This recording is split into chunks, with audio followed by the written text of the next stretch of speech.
doing the right thing and doing it the right way, being the best version of yourself, and a belief in humanity. Yes.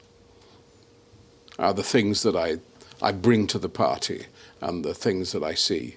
And so have they become the values of all of the organizations that you've led?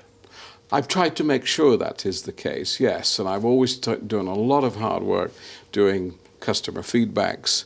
And generally speaking, people get a belief in the company.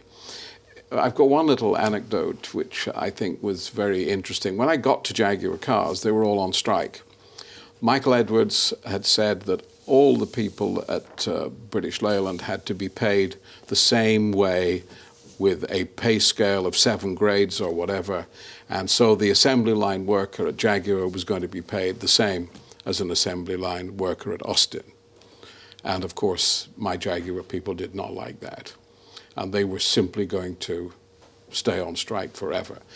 I remember talking to the guys on the picket line on my first day, and they said they've done everything else to us, they might as well close it down.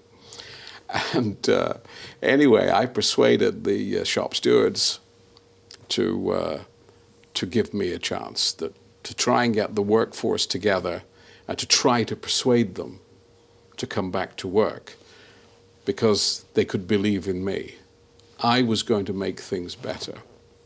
And I must have persuaded the shop stewards because they had the group, people in groups in a cinema, and they counted all the votes up and they announced that they'd voted to go back to work.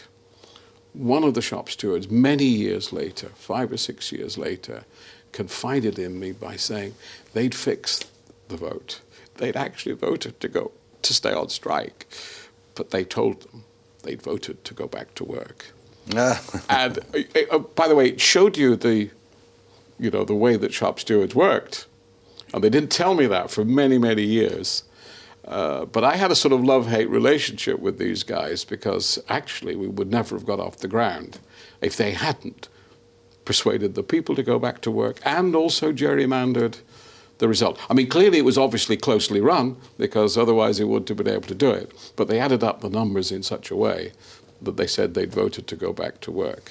Why did they do that? I think they believed that I could make a difference. I think I'd persuaded them that it was worth. There was nothing, they hadn't got much else to go their way. They hadn't got much else, but they knew that Michael Edwards, if he closed it, he would have closed it. He would have closed the company. So there was a chance, at least with me, and I think they thought they could possibly believe in me.